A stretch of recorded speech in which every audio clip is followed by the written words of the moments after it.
আজ 4 মে রবিবার। আজ আমাদের লন্ডন থেকে ইন্ডিয়া যাওয়ার ফ্লাইট। প্রায় 2 বছর পরে আবার আমরা আমাদের দেশে যাচ্ছি। কতই না এক্সাইটমেন্ট, সেটা তো আমাদের এই ব্লগে বলবো। আমাদের ফ্লাইট রয়েছে এই সন্ধে নাগাদ, প্রায় 8:30। তো আমরা ক্যাব বুক করে নিয়েছি, কারণ এয়ারপোর্টে যাওয়া একটু আগেই ভালো। সো আমরা এখন প্রায় 3টে নাগাদ, 3টে সাড়ে 3টে বাজে। তো আমরা যেতে আমাদের খাবার ঘন্টাখানেক লাগবে, দেন পৌঁছে যাবো এয়ারপোর্টে।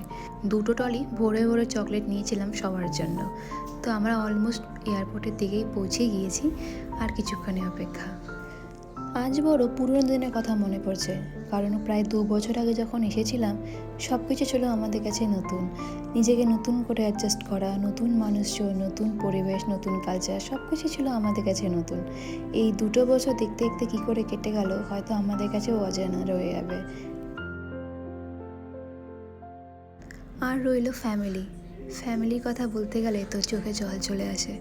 সবাইকে দূরে, এত দূরে থাকা বড়ই কষ্টের। তাদেরকে প্রত্যেকটা সময়ের প্রত্যেকটা দিন খুব খুব মিস করি। আজ তাদের সাথে আজকে আবার দেখা হবে। বড়ই আনন্দের আজকের দিন।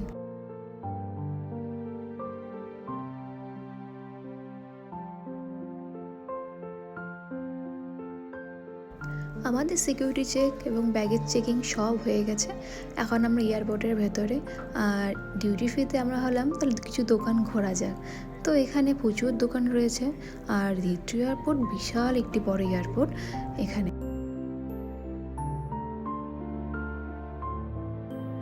আমরা একটি পারফিউমের দোকানে ঢুকেছি, আর পারফিউম আমার খুব ভালো লাগে।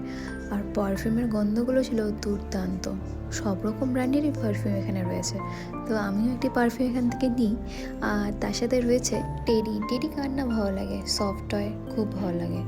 এই বিয়ারগুলোও ছিল খুবই অসাধারণ। তো এখান থেকেও আমি একটি বিয়ার নিয়ে নিই, কারণ দেখে আর লোভ সামলাতে পারছিলাম না।